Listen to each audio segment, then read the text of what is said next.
Hello बच्चों, party आगे start करते हैं ह्यूमन रिप्रोडक्शन में। लास्ट लेक्चर में मैंने इंट्रोडक्टरी ले लिया। ह्यूमन रिप्रोडक्शन का इंट्रोडक्शन क्या है, रिप्रोडक्शन के बेसिस क्या है, क्या डिफरेंस है, क्या कंपैरेटिव है। ये सेक्सुअल मोड ऑफ रिप्रोडक्शन तो होगा नहीं ह्यूमन में, और सेक्सुअल मोड ऑफ रिप्रोडक्शन है तो डाइमॉर्फिज्म है, क्लियर, यूनिसेक्सुअल होते हैं। ये सारी चीज़ें डिस्कस हो गई थी। उसके बाद कुछ स्टेप मैंने पूछे थे, वो स्टेप मुझे आंसर में भेजोगे। रिप्रोडक्टिव इवेंट के स्टेप्स, सिर्फ स्टेप के नेम, ठीक है। जैसे गैमेटोजेनेसिस है तो ओनली गैमेटोजेनेसिस, कोई एक्सप्लेनेशन नहीं।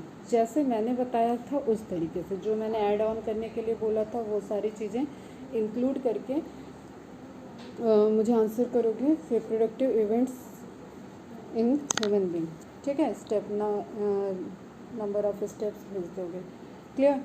नेक्स्ट जो लास्ट में हम लोग देख रहे थे वो टेस्टिस के बारे में देख रहे थे, ठीक है। टेस्टिस कैसे इवॉल्व हुआ, एम्ब्रियोनिक डेवलपमेंट कैसे है टेस्टिस का, कैसे वो एब्डोमिनल कैविटी के बाहर क्यों है, ये सारी चीज़ें एक ब्रीफ इंट्रोडक्टरी कल देखे थे। आज डिटेल में एनाटॉमिकल स्ट्रक्चर देखेंगे टेस्टिस का, क्लियर। टेस्टिस नंबर में कॉमनली टेस्टिस को क्या बोलते हैं, गोनेड्स। वो साइट है, वो ऑर्गन है जो कि गैमेट को बनाएगा, और मेल रिप्रोडक्टिव पार्ट का प्राइमरी सेक्स ऑर्गन है, ठीक है। प्राइमरी सेक्स ऑर्गन में आएगा मेल रिप्रोडक्टिव, मेल का प्राइमरी सेक्स ऑर्गन में टेस्टिस रहेगा। वो प्लेस, वो ऑर्गन जहाँ पे गैमेट का फॉर्मेशन होगा, जहाँ पे गैमेटोजेनेसिस होगी, क्लियर, ठीक है। और एब्डोमिनल कैविटी के बाहर होगा, एक्सटर्नल टू एब्डोमिनल होगा। उसका रीज़न क्या है कि जो स्पर्म का फॉर्मेशन है, जो स्पर्मेटोजेनेसिस के लिए टेम्परेचर चाहिए वो approximately -2 to 3 degree internal body से कम टेम्परेचर चाहिए होता है, ठीक है। तो ये सारी चीज़ें कुछ बेसिक्स थी। आज जो स्टार्ट कर रहे हैं डिटेल में स्ट्रक्चर।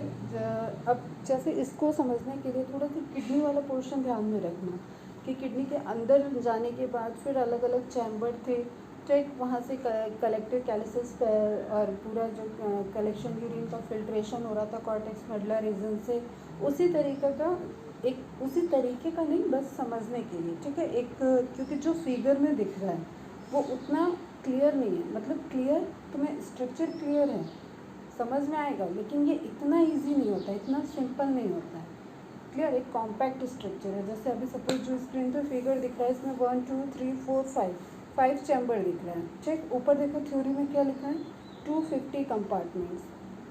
तो पॉसिबल नहीं है ना कि 250 कंपार्टमेंट्स तुम्हें दिखा के उसके बाद एक्सप्लेन किया जाए, इसलिए एज्यूम करना कि किस तरीके से स्ट्रक्चर है, उस चीज़ों को एक पूरा प्रॉपर विजुअलाइजेशन होना चाहिए, क्लियर। तो स्टार्ट करते हैं टेस्टिस के इंटरनल स्ट्रक्चर के बारे में, क्लियर। टेस्टिस का जो बेसिक था वो था कि स्क्रोटम में होता है। स्क्रोटम क्या है, लेदरी पाउच, क्लियर।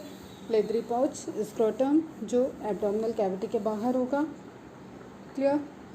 एक स्क्रोटम में 2 टेस्टिस होंगे, ठीक है। स्क्रोटम सिंगल है, ठीक, उसमें 2 टेस्टिस होंगे लेफ्ट और राइट साइड पे, क्लियर। तो फिर अभी जो स्ट्रक्चर दिख रहा है, चलो यहाँ से स्टार्ट करते हैं टेस्टिकुलर लोब्यूल्स से।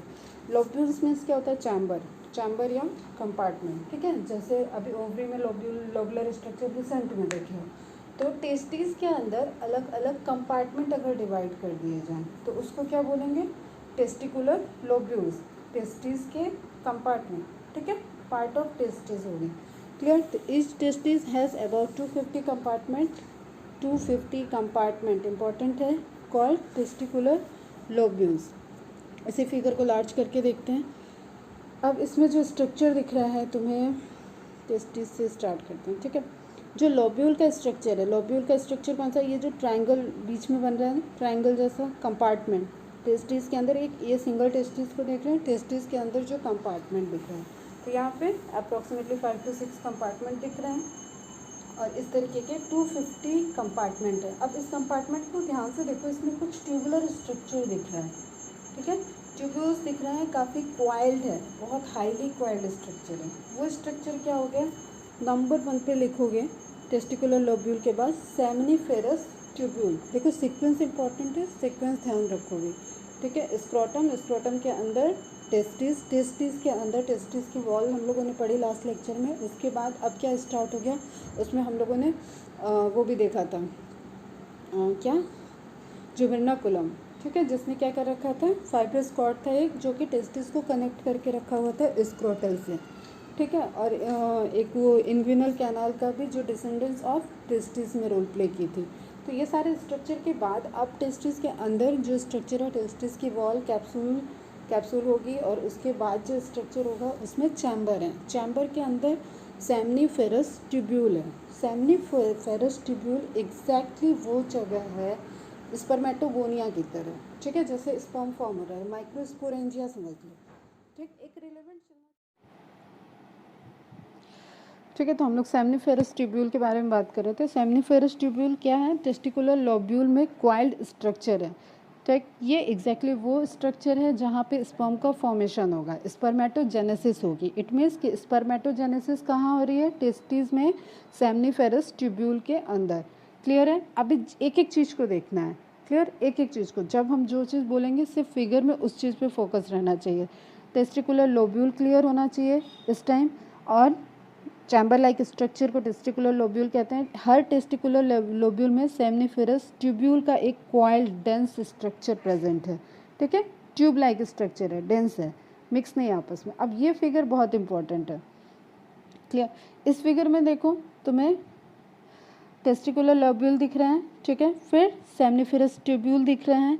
अब नेक्स्ट क्या आ रहा है, दिस वन, ये जो जहाँ पे जाके सारे के सारे सेमनीफेरस ट्यूब्यूल ओपन हो रही है, क्लियर। कैसा स्ट्रक्चर दिख रहा है, वो एक नेटवर्क लाइक स्ट्रक्चर दिख रहा है, ठीक है, अलग अलग चैम्बर, अलग अलग कंपार्टमेंट से वहाँ पे जाके ओपनिंग हो रही है, क्लियर। तो उसमें क्या दिख रहा है, एक पूरा नेटवर्क जैसा स्ट्रक्चर। और नेटवर्क के लिए क्या वर्ड यूज़ करते हैं बायो में, रेटिकुलम। रेटिकुलम याद है, एंडोप्लाज्मिक रेटिकुलम। मैंने बोला कि जब भी रेटिकुलम वर्ड आएगा इट मीन्स कि नेटवर्क लाइक स्ट्रक्चर। तो नेटवर्क लाइक स्ट्रक्चर, अब रेटिकुलम के ही रेट से आ गया ये रेटेटेस्टिस, ठीक है, रेटेटेस्टिस इन छोड़ दो, मेडिस्टेनियम दिया है वो ओरिजिन से रिलेटेड है, मीडियास्टेनियम, ठीक है। तो नेक्स्ट जो तुम्हें देखना है स्ट्रक्चर, सारी सेमिनिफेरस ट्यूब्यूल की ओपनिंग कहाँ पे हुई, कलेक्शन जहाँ पे ओपन हो रहा है वो पूरा, वो क्या हो गया, रेटेटेस्टिस, ठीक है। रेट टेस्टिस भी आएगा, रेटेटेस्टिस भी आएगा, रेटेटेस्टिस RETE, ठीक है, टेस्टिड। इट मीन्स कि जहाँ पे सारा सेमनीफेरस ट्यूब्यूल के ओपनिंग हो रही है, क्लियर है, ठीक है। तो वो क्या हो गया, रेटेटेस्टिस, ठीक। दो स्ट्रक्चर देखे अभी, तीन स्ट्रक्चर, ठीक है, क्या क्या, टेस्टिकुलर लोब्यूल जो कंपार्टमेंट है, टेस्टिकुलर लोब्यूल के अंदर क्या है, ट्यूब्यूल्स हैं, सेमनीफेरस ट्यूब्यूल, एक है लोब्यूल, लोब्यूल मीन्स कंपार्टमेंट, फिर है tubule, tubule means coil structure, ठीक है, फिर है रेटे, रेटे मीन्स नेटवर्क। तो मीन्स ये जितने क्वाइल्ड स्ट्रक्चर थे अब सबकी ओपनिंग होगी, उसकी ओपनिंग ही कहाँ हो रही है, रेटे में, ठीक है। नेटवर्क, एक नेटवर्क बन रहा है जहाँ से सारा कलेक्शन लिया जाएगा, तो उसको क्या बोलेंगे, रेटेटेस्टिस, ठीक है। टेस्टिस का वो पार्ट जो नेटवर्क है, मतलब देखो यहाँ पे ट्यूब्यूल था, ये नेटवर्क नहीं बना रहा है, ये कॉम्प्लेक्स ट्यूब्स हैं, ठीक है। ऐसा नहीं कि एक ट्यूब दूसरे में मर्ज हो रही है, ऐसा स्ट्रक्चर नहीं है।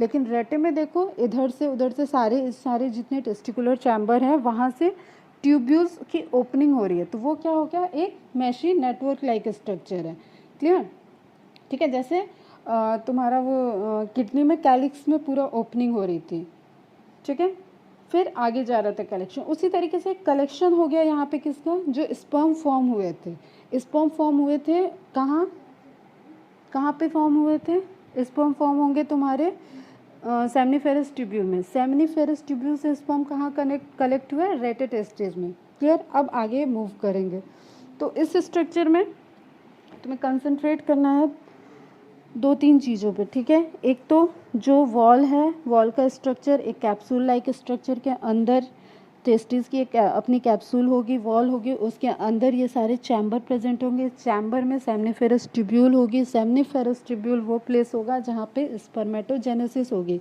फॉर्मेशन ऑफ स्पर्म होगा, क्लियर। उसके बाद हर एक चैम्बर से स्पर्म का कलेक्शन होगा और वो मूव करेगा आगे रेटेटेस्टिस की तरफ, क्लियर है यहाँ से। अब रेटेटेस्टिस के आगे देखो नेक्स्ट स्ट्रक्चर, फिर उसकी ओपनिंग कहाँ हो रही है, इफ्रेंट डक्ट्यूल्स, या इसी का नाम होता है वासा इफ्रेंसिया, वाशा इफ्रेंसिया, ठीक है। तो वाशा इफ्रेंसिया, इफरेंट आर्ट्रियोल, जैसे इफरेंट आर्ट्रियोल क्या कर रही थी, एफरेंट आ रही थी, इफरेंट एग्जिट कर रही थी, ठीक है। इसी तरीके से यहाँ पे जो स्पर्म का कलेक्शन हुआ उसको टेस्टिस से बाहर की तरफ ले जा रही है, तो वो डक्ट को क्या बोल दिया, एफरेंट डक्ट्यूल्स। करेक्ट है। Lobules, chamber, tubules, tube like structure, coiled structure, फिर रेटे मीन्स नेटवर्क लाइक स्ट्रक्चर जहाँ पे सब आपस में मर्ज हो गए। उसके बाद फिर कॉमन डक्ट जा रही है आगे, वो क्या हो गई, इफरेंट डक्ट्यूल्स या वाशा इफ्रेंसिया या वैश इफ्रेंशिया, ऐसे भी दिखेगा, VAS भी दिखता है, VASA भी लिखते हैं। क्लियर। उसके बाद एक अगेन फिर पूरा क्वाइल्ड स्ट्रक्चर आ रहा है, वो क्या है, एपिडेडिमिस। क्लियर। टेस्टिस के बाहर के आउटर साइड पे क्या दिख रहा है, एपिडेडिमिस, ठीक है। देखेंगे ये सारी चीज़ें हम लोग डिटेल में, बस एक सीक्वेंस समझो। टेस्टिस के अंदर चैम्बर में सेमनिफेरस ट्यूब्यूल में स्पर्म का फॉर्मेशन हुआ, हर एक चैम्बर से स्पर्म मूव करके रेटे टेस्टिस में कलेक्ट हुए, रेटे टेस्टिस से वो आगे एफरेंट डक्ट्यूल्स के थ्रू, वासा इफ्रेंशिया के थ्रू एपिडेडिमिस की तरफ मूव करेंगे, ठीक है। अब एपिडेडिमिस एक ऐसा स्ट्रक्चर है जहाँ पे स्टोरेज होता है स्पर्म, ठीक। तो उसका हेड होगा, बॉडी होगा, टेल होगा, फिर वो आगे जाके वासा डिफरेंस में ओपनिंग होगी। क्लियर। जैसे यहाँ पे टर्मिनोलॉजी देखो दिया हुआ है, डक्टस डिफरेंस, क्योंकि ये मेडिकल का फिगर है, ठीक है, मेडिकल बुक का, इसलिए यहाँ पे टर्मिनोलॉजी और भी बहुत क्लियर दी हुई है। तो डक्टस डिफरेंस, इसी को क्या बोल रहे हैं, वासा डिफरेंशिया। वासा इफ्रेंशिया किसको बोले, एफरेंट डक्ट्यूल्स। वासा डिफरेंशिया किसको बोले, डक्टस डिफरेंस, मतलब जिसकी ओपनिंग, अब ये लग रहा होगा तुम लोग को कि ऊपर है, ऐसा नहीं है, ये देखो यहाँ से जा रहा है मूव करके, ये टेल ऑफ एपिडेडिमिस जहाँ लिखा हुआ है, यहाँ से इसकी ओपनिंग हुई टेल की किस में, डक्टस डिफरेंस में या वासा डिफरेंस में। क्लियर है। तो एक सीक्वेंस तुम्हें पता चल गया कि sperm formed in seminiferous tubule, transfer to rete testis, then transfer to vasa efferent, ठीक है, देन एपिडेडिमिस की हेड, बॉडी और टेल पोर्शन से होते हुए मूव कर जाएगा वासा डिफरेंसिया के थ्रू। क्लियर है, ठीक है, यहाँ तक की चीज़ें। अब इसी को थ्योरी में देखते हैं। Each lobule contains 1 to 3 highly coiled सेमनिफेरस tubule. ये जो मैंने बता दिया अभी एक फिगर से, ये आज के पूरे लेक्चर की समरी है। Clear sequence. अब हमें तुम्हें एक एक स्ट्रक्चर को ध्यान से समझना है। Each lobule contains 1 to 3 highly coiled सेमनिफेरस tubule. अब जो ये तुम सेमनिफेरस ट्यूब्यूल देख रहे हो, इसका नंबर देखो, 1 2 3 वेरी करेगा। क्लियर, नंबर वेरी करेगा। इन विच स्पर्म आर प्रोड्यूस्ड। क्लियर। कुछ पॉइंट है इंपॉर्टेंट जो पहले क्वेश्चंस पूछे गए हैं और पॉसिबिलिटी भी है कि आगे भी पूछे जाएंगे, इसलिए ये सारी चीज़ें नोट डाउन करके रखोगे। सेमनिफेरस ट्यूब्यूल कैसे स्ट्रक्चर है, ट्यूब्यूल स्ट्रक्चर है, ठीक है, हाईली क्वाइल्ड स्ट्रक्चर है। लेंथ इसकी एक ट्यूब्यूल की कितनी है, 60 सेंटीमीटर, ठीक है। डायमीटर कितना है, 0.2 mm डायमीटर। तो टोटल लेंथ ऑफ सेमनिफेरस ट्यूब्यूल, अब देखो कैलकुलेशन करने बैठो तो 250 था टेस्टिकुलर लोब्यूल, 250 में हर किसी में 2 to 3 वेरी कर रहा है सेमनिफेरस ट्यूब्यूल। सेमनिफेरस ट्यूब्यूल की लेंथ बता रहा है 60 सेंटीमीटर। तो इसको पूरा कैलकुलेट करोगे तो एक जो एरिया है पूरे टेस्टिस में सिर्फ जहाँ पे स्पर्म का प्रोडक्शन हो रहा है वो तुम्हारा है 275 यार्ड, ठीक है। यार्ड यूनिट यूज़ किया है क्योंकि ये ब्रिटिश बुक से डेटा, मेडिकल बुक्स का डेटा है, इसलिए यार्ड में वहाँ पे डिनोट करते हैं। Yard 1 yard is equal to होता है 0.91 मीटर। तो इसको कैलकुलेट करोगे तो ये कितना, काफ़ी एक लार्ज एरिया, पूरा ग्राउंड से भी, क्रिकेट ग्राउंड से भी बड़ा एरिया हो जाएगा, जहाँ पे जितना एरिया टेस्टिस के अंदर स्पर्म फॉर्मेशन का है। क्लियर। इसीलिए बिलियंस में तुम्हारे स्पर्म्स जब मैच्योर हो के रिलीज़ होते हैं तो उनकी काउंट नंबर बहुत ज़्यादा होती है। क्लियर। तो total length in both testis 275 yard, have germinal epithelium. देखो ये एनाटॉमी का क्वेश्चन है, ठीक। एपिथीलियम के बारे में सारे फिजियोलॉजी वाले पोर्शन में एपिथीलियम से आ रहा था कि कहाँ पे सिक्रेटिव है, कहाँ पे स्क्वेमस है, किस तरीके की एपिथीलियम है, ठीक। उस तरीके का ही क्वेश्चन एक ये है कि सेमनिफेरस ट्यूब्यूल की एपिथीलियम कैसी होती है। Have germinal epithelium. Why germinal, क्योंकि यहाँ पे फॉर्मेशन क्या होगा, किसका, स्पर्म का फॉर्मेशन होगा। ठीक है, जो गैमेट होते हैं उनका फॉर्मेशन होगा। तो इसको क्या बोलेंगे, germinal epithelium, which is consist of cuboidal epithelium, और सेल कैसी होंगी, क्यूबाइडल होंगी। क्लियर है। Next, each lobules contains 1 to 3 highly coiled seminiferous tubules in which sperms are produced.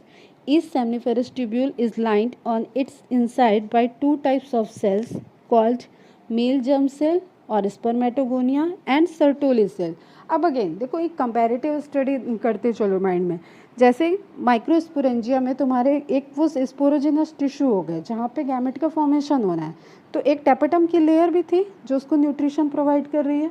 तो उसी तरीके से यहाँ पे भी वही फिनोमिना हो गया, गैमेट का फॉर्मेशन हो रहा है, सेल डेवलप करेगी, डिवाइड करेगी, गैमेट बनेंगे, तो उसको मीनवाइल न्यूट्रिशन चाहिए।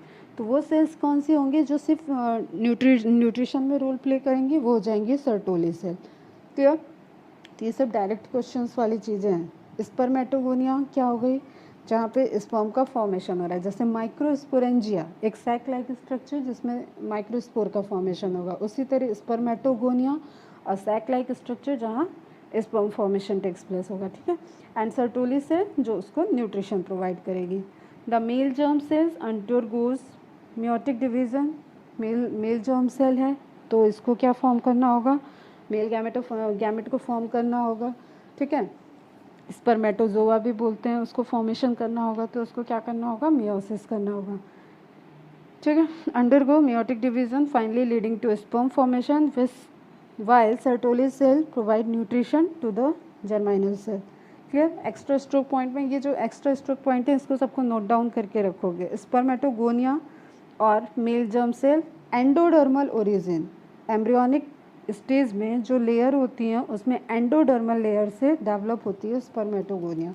Clear. It is present as 4 to 8 layers दिखाते हैं अभी फिगर, तब क्लियर होगा। ठीक है। Induced by FSH for sperm production. FSH क्या है लिख के भेजोगे मेरे को, आंसर करोगे व्हाट इज़ FSH। हॉर्मोन्स मैंने पढ़ाए हुए हैं, FSH का रोल क्या होगा यहाँ पे। ठीक है। और what is FSH। Sertoli cells और सस्टेंकुलर सेल्स, सस्टेंकुलर भी नोट डाउन कर लोगे, डिफरेंट टर्मिनोलॉजी है सर्टोली सेल के लिए। Columnar lord cell. अब जर्मिनल सेल क्या थी, क्यूबाइडल। एनाटॉमी का क्वेश्चन है, मार्क करके रखोगे। Germinal cell cuboidal, Sertoli cell columnar, provide nourishment to germ cell. Clear. ये फिगर, ये स्ट्रक्चर ध्यान से एकदम इसको देख के क्लियर। देखो ये जो लेयर्स हैं, parietal layer, cavity, visceral layer, ये क्या हो गई, बाउंड्री हो जाएगी पूरी। ठीक है। ट्यूनिका वेजिनलिस इसको कलेक्टिवली बोल रहे हैं। ठीक। ये फिगर बहुत इंपॉर्टेंट है पूरी अंदर की एनाटॉमी समझने के लिए, मोस्ट इम्पॉर्टेंट फिगर।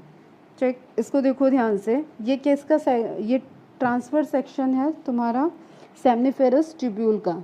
ठीक है। जो ट्यूब्यूल, जो कॉइल ट्यूब्यूल प्रेजेंट है इसमें टेस्टिकल लोब्यूल में, उसका स्ट्रक्चर है। ठीक। अब तुम्हें याद हो कि जब मैंने हार्मोन पढ़ा रहे थे वहाँ पे इंटरस्टिशियल सेल का भी आया था, हार्मोन सिक्रीटिंग सेल कौन सी होंगी, लीडिंग सेल्स आए थे इस तरीके से। तो एक स्ट्रक्चर, उसका एनाटॉमिक स्ट्रक्चर ध्यान में रखो कि वहाँ टेस्टिस के अंदर जो टेस्टिकुलर चैम्बर है उसमें किस तरीके से ये सेल कहाँ पे प्रेजेंट है और कहाँ पे कौन सी सेल होती है, एग्जैक्ट लोकेशन। क्लियर। अब देखो ये तुम्हारा है सेमनीफेरस ट्यूब्यूल का TS। ठीक है। ट्रांसफर सेक्शन है, तो सबसे यहाँ पे देखो स्पर्मेटोगोनियम लिखा हुआ है, मतलब ये वो लेयर होगी जहाँ पे वो सेक्शन होगा जहाँ पे स्पर्म का फॉर्मेशन होगा। ठीक है। स्पर्मेटोगोनियल सेल होंगी, जर्मिनल सेल होंगी। क्लियर। उसके बाद में तुम्हें दिख रहा है एक गैप है, वहाँ पे सर्टोली सेल होगी जो नरिशमेंट प्रोवाइड करेंगी।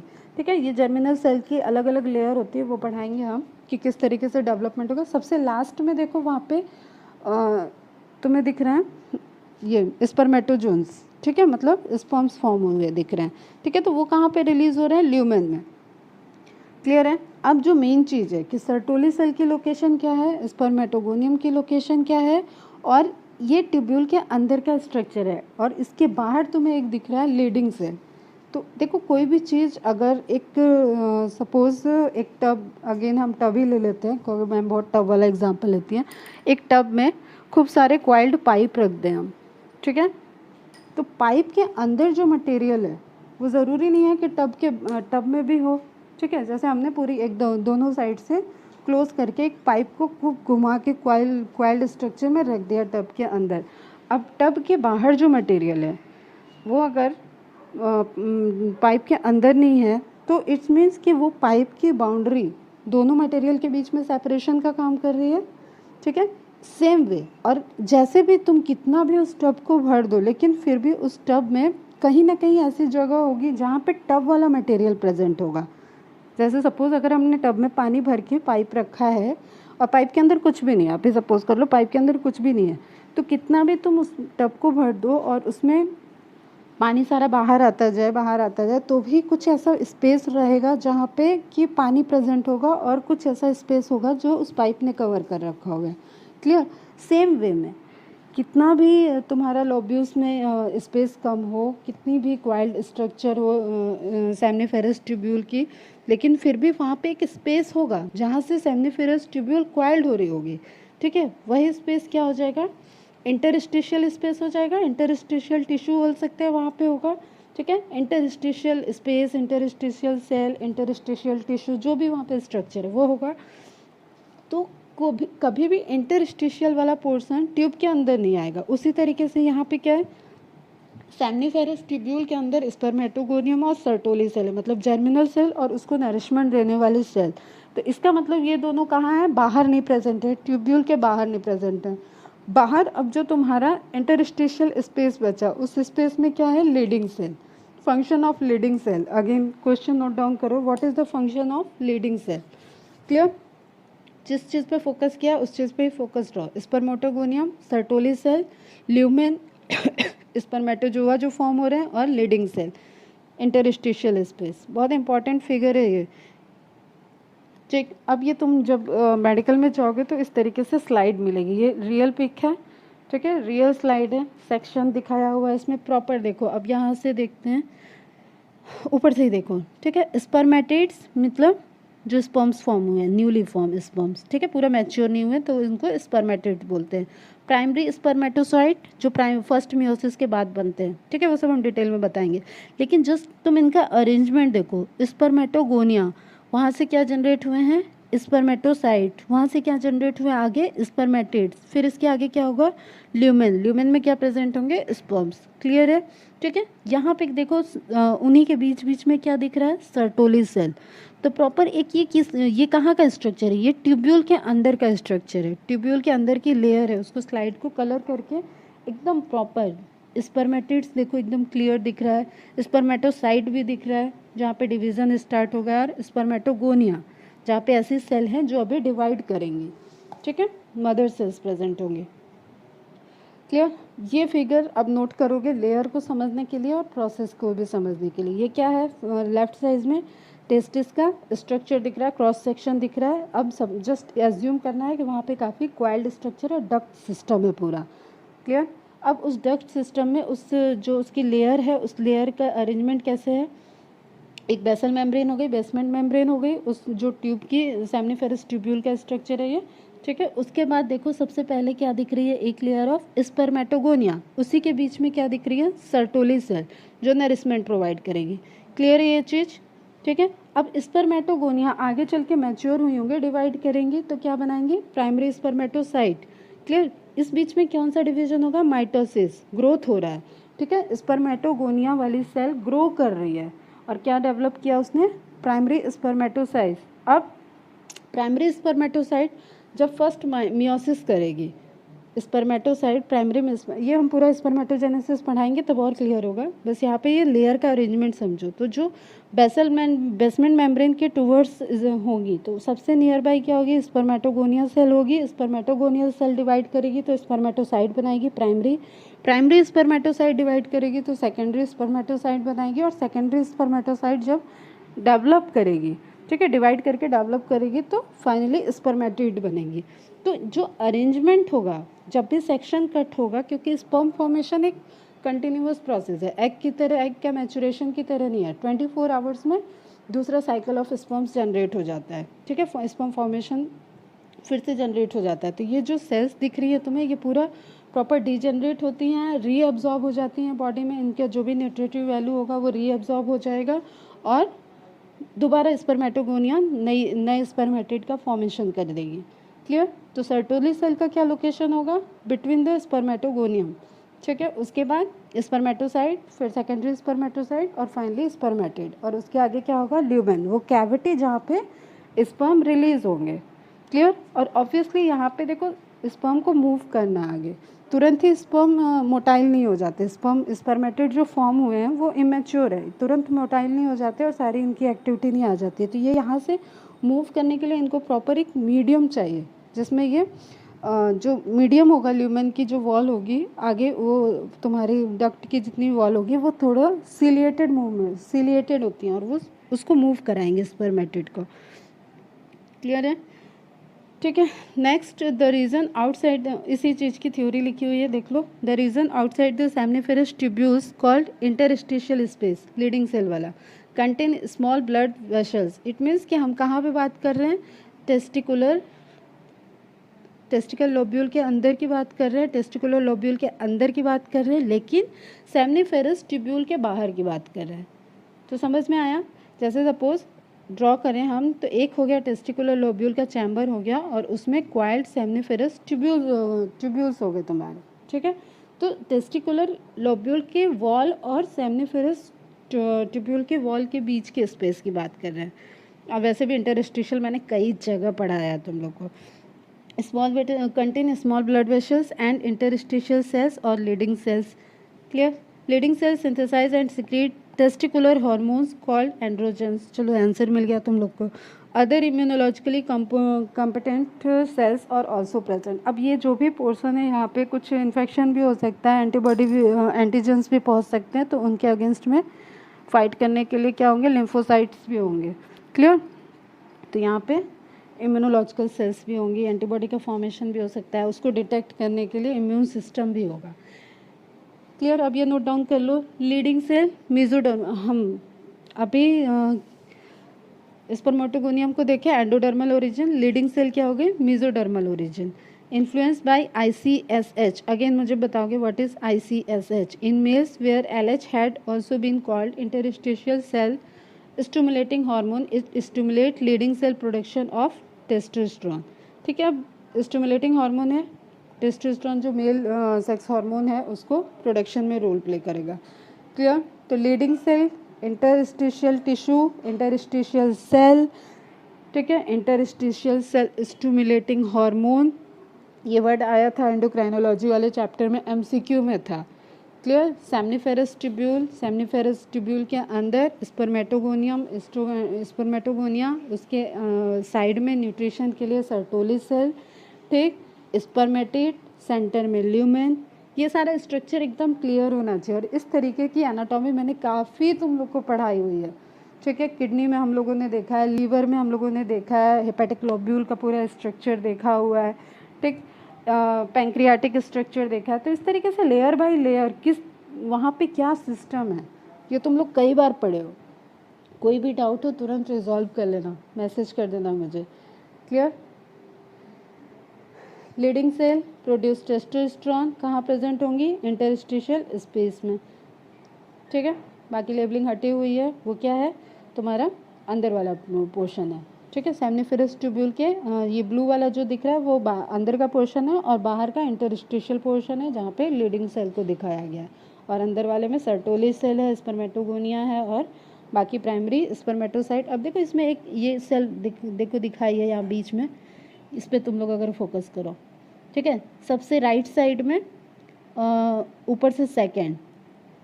ठीक है, इसमें देखो प्रॉपर डिवीज़न होता हुआ दिख रहा है, मियोसिस होती हुई दिख रही है। क्लियर? तो इट मीन्स कि फ्रॉम यहाँ से जो बेसल मेम्ब्रेन की तरफ स्ट्रक्चर है वहाँ से जर्मिनेशन स्टार्ट होते होते लास्ट में स्पर्मेटिड का फॉर्मेशन हो जाएगा। Clear? The gonad, seminiferous tubule. Again question note down करो, what is inhibin? What is the role of inhibin? ठीक, testicular Sertoli cell, feedback mechanism था, इतना हम हिंट दे रहे हैं। स्पर्मेटोगोनिया, ठीक है, primary spermatocyte, secondary spermatocyte, spermatid sperms, ठीक। और ये क्या होंगे, इमेच्योर होंगे। यहाँ पे तो दिखा रहा है उसमें फ्लैजिलेटेड स्ट्रक्चर, ऐसे स्ट्रक्चर नहीं जनरेट होता है तुरंत, वो मैच्योर फॉर्म में आता है, ठीक है। तो रिमेंबर पॉइंट क्या नोट करोगे यहाँ पे कि जो देखो मेल रिप्रोडक्टिव पार्ट का जो primary function, primary reproductive part है दैट इज टेस्टिस, उसका मेन फंक्शन क्या है, स्पर्म का फॉर्मेशन और secretion of male sex hormone, ठीक। तो फंक्शन कभी आए तो ये नहीं कि सिर्फ स्पर्मेटोजेनेसिस होती है, ठीक। एंडोक्राइन ग्लैंड में भी पढ़ाया हुआ है, तो हार्मोन का सिक्रीशन भी है। The male sex accessory duct, अब आते हैं क्वेश्चन कि एसेसरी डक्ट कैसे हैं। जैसे मैंने देखो फ्लावर के भी केस में तुम लोग को बताया कि फ्लावर में क्या हो गए, एसेसरी पार्ट्स और रिप्रोडक्टिव पार्ट, तो गाइनोशियम और एंड्रोशियम क्या हो गए थे, रिप्रोडक्टिव, बाकी सभी क्या हो गए, एसेसरी, कैलिक्स और कोरोला, ठीक है। इसी तरीके से क्या है, एक तो स्पर्म का फॉर्मेशन हो रहा है तो वो क्या हो गई, रिप्रोडक्टिव जर्मिनल पार्ट हो गया, ठीक है। लेकिन अभी यहाँ पे क्योंकि रिप्रोडक्शन में काफ़ी लंबा प्रोसेस होगा, उसमें जितने भी ऑर्गन होंगे वो इन्वॉल्व होंगे रिप्रोडक्शन में कहीं ना कहीं फर्टिलाइजेशन इवेंट तक, इसलिए यहाँ पे ऐसा डिफ्रेंशिएट एसेसरी नहीं करते।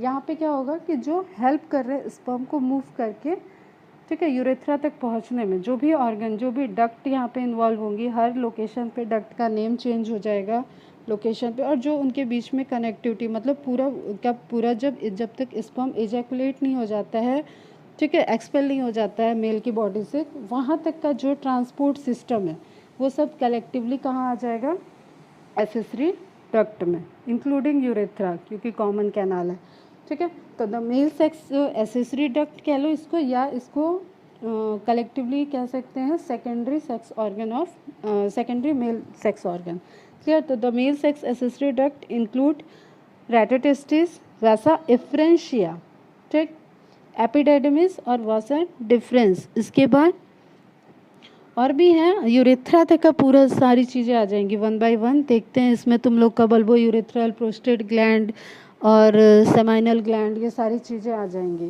क्लियर। तो इंक्लूडिंग जो भी एसेस करेंगे, हेल्प करेंगे स्पर्म के मूवमेंट। और अभी देखो जो स्पर्म फॉर्मेशन मैंने बताया, स्पर्मेटोजेनेसिस प्रोसेस अलग बताएंगे, लेकिन जो अभी तक टेस्टिस के स्ट्रक्चर दिखा है उसमें इमेच्योर स्पर्म फॉर्म हुआ है, ठीक है। अब ये स्पर्म जब मूव करेगा और डेवलप करेगा तब वो मैच्योर होगा। तो स्पर्म को नरिशमेंट प्रोवाइड करना, स्पर्म को मीडियम प्रोवाइड करना, स्पर्म को मैच्योर करना, ये सारे रोल्स में एपिडर्मिस और वासा डिफरेंशिया जो तुम्हारा ग्लैंड सिक्रीट करेंगी, सेमाइनल वेसिकल्स जो सीमेन सिक्रीट होगा, पोस्टेट ग्लैंड जो सिक्रीट करेगी, बल्बो यूरिथ्रल ग्लैंड जो सिक्रीशन करेगी, वो सारा सिक्रीशन मिल के लास्ट में सीमेन को बनाता है, क्लियर। तो वो वन बाय वन देखेंगे, ठीक। अभी तो डक्ट को सिर्फ याद रखो, डक्ट का जो फ्लो है नोट डाउन कर लोगे, फ्लो एक बनाओगे, ठीक है। कहाँ से स्टार्ट करोगे, स्क्रोटम से, स्क्रोटम मतलब स्टार्ट करोगे, वो डक्ट नहीं है, स्क्रोटम, स्क्रोटम के अंदर टेस्टिस, टेस्टिस के अंदर स्टार्ट करोगे testicular lobule, testicular lobule seminiferous tubule, seminiferous tubule की ओपनिंग, नेटवर्क लाइक स्ट्रक्चर रेटोटेस्टिस, रेटोटेस्टिस की ओपनिंग एफरेंट डक्ट में, ठीक, एफरेंट डक्ट की ओपनिंग एपिडेडमिस में, एपिडेडमिस के 3 पार्ट होंगे, हेड, बॉडी और टेल, ठीक है। उसके बाद एफरेंट जो एपिडेडमिस है उसकी एपिडेडमिस की ओपनिंग हो जाएगी तुम्हारी वासा डिफरेंशिया में, वासा डिफरेंस में, ठीक। वासा डिफरेंशिया आगे जाएगी तो सेमाइनल वेसिकल की डक्ट से मिलेगी और इजैकुलेटरी डक्ट वहाँ पे बनेगी, वो इजैकुलेटरी डक्ट देन ओपन होगी तुम्हारी यूरेथ्रा में। यूरेथ्रा कहाँ से आएगी, यूरिनरी ब्लैडर से, ठीक है। तो इजैकुलेटरी डक्ट यूरेथ्रा में जब ओपन हो जाएगा उसके बाद यूरेथ्रा पेनिस के थ्रू होते हुए वहाँ से एक्सपेल आउट करेगी सीमेन को, क्लियर। तो ये सारी प्रोसेस में देख रहे हो कि पूरी एक सप्लाई है, पूरी एक डक्ट सप्लाई है, तो वो सारी डक्ट जो हैं वो क्या हो जाएंगी, एसेसरी डक्ट, क्लियर है, ठीक है। The seminiferous tubules of the testis open into the vasa efferentia through रेटोटेस्टिस। अब ये फ्लो है पूरा एक के बाद एक, और फिगर को ध्यान से देखोगे, vasa efferentia leave the testis and, हाँ इंपॉर्टेंट पॉइंट है कि वो पोर्शन जो टेस्टिस से बाहर आ रही है डक्ट, जो हर डक्ट के लोकेशन के अकॉर्डिंग तुम्हें याद रखना होगा कि क्या उसकी इम्पोर्टेंस भी है।